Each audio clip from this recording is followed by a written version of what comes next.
described in the ancient holy books of Judaism, Christianity, and Islam, in Arabian folklore as well as the earliest stories of Ethiopia, the Queen of Sheba is a magical figure that appears as if from nowhere.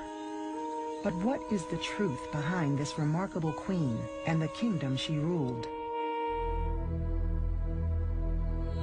She may be the memory of a genuine historical queen.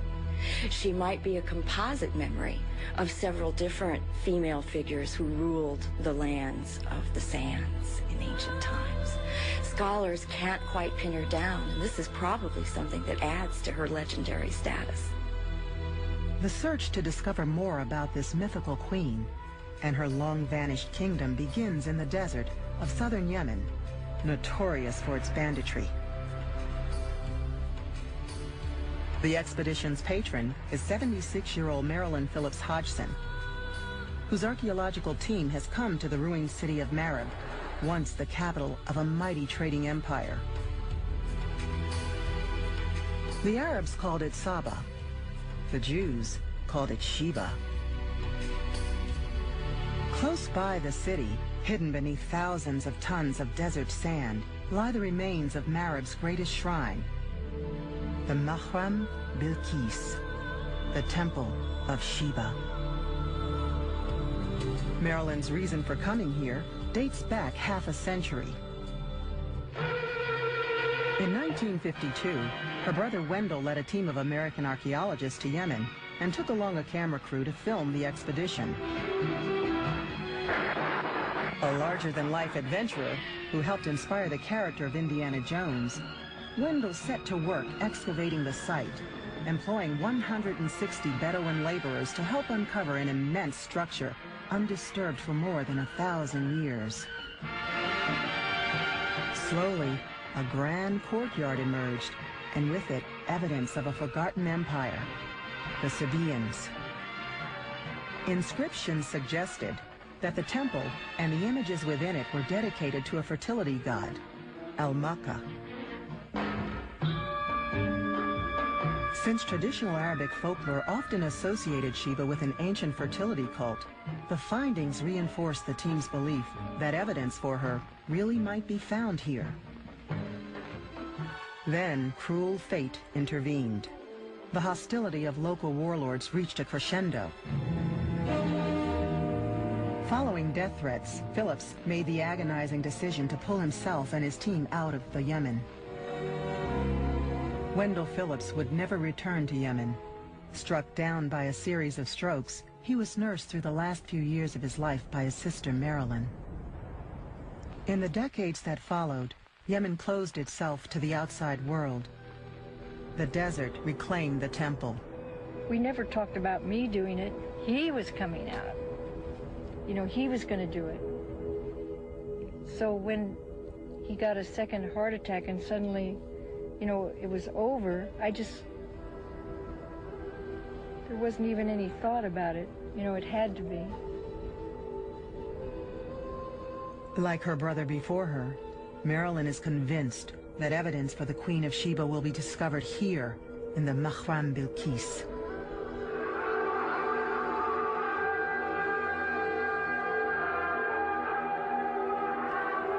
Modern Yemen remains a dangerous place. For centuries, it was closed to outsiders. After a quarter of a century of pleading with the Yemeni authorities, she's been allowed to return to the ancient temple. I believe that a Queen of Sheba must have existed. Why would these stories permeate so many people's lives, especially in the Arabian Peninsula? They believe so strongly in this. And why would it have lasted all these centuries? Amid heavy security, excavation has begun at the ancient site. The team hoped to find evidence that the Queen of Sheba worshipped here. They have just a month. After that, the authorities can no longer guarantee their safety. Oh, I never saw that, huh? Wow. Leading Marilyn's archaeological team is Professor Bill Glansman from the University of Calgary, Canada. An expert on the archaeology of Yemen, Bill is elected to excavate previously untouched parts of the site in the hope that they may shed new light on the Sabaeans and their most famous queen. The sanctuary here, Mahram Bلقيس, is important because we have the ancient Sabaean kingdom centered here at Ma'arib. This is a great historical center in that sense. It's also the largest pre-Islamic sanctuary that we've yet discovered in the Arabian Peninsula. There were always very powerful queens. Some of them would rise up to fame and glory, such as some of the Egyptian queens like Hatshepsut and Cleopatra, for example. But this Queen of Sheba is a little bit different. Without her name, we can't identify her actually as a historical figure. We need to find some link, if there is one, to find the historical reality of that queen and the stories that surround her. The site covers 60,000 square meters, more than the size of 8 football fields, and every inch must be cleared by hand. Progress is slow, constantly hampered by dust devils that appear and disappear without warning. In Arabic folklore, these desert whirlwinds, sometimes called jinn or genie, have an intimate connection with the legendary Queen of Sheba. For in old Bedouin tales, Sheba was born of such a spirit. According to a fable set in Sheba's ancient capital of Ma'arib, then a grand and prosperous city, there lived among the many merchants a beautiful spirit called Umayya. Umayya fell madly in love with an important advisor to the king, and from their illicit affair, a daughter was born. Half human, half genie. They named the child Bلقيس and gave her to the spirits of the desert to raise. As she grew up, Bلقيس learned from passing caravans that an evil king had come to rule Ma'arib. One night she slipped into the king's chamber and plunged a dagger through his heart, saving the people of Sheba and replacing him as their ruler.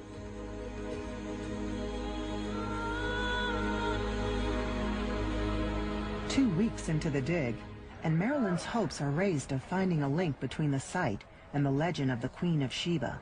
A telltale inscription emerges from the sand. Oh my God. Huh? Woo. This is a really big structure, isn't it? Solid. It mentions a king here, the name of a king, and we have here also. The inscriptions support the idea that the temple was a royal building. We have Damar Ali, king of Saba. The inscriptions are like billboards. They proclaimed royal edicts and offered devotions to the temple's god. It's a kind of decree. Wendell never saw this, or never saw the inside. But if this really was a royal building, it will surely contain additional royal inscriptions, perhaps even royal graves. Wendell Phillips had been unable to prove the sanctuary was old enough to be associated with the Queen of Sheba. But modern dating techniques have completely overturned traditional assumptions about the site's age.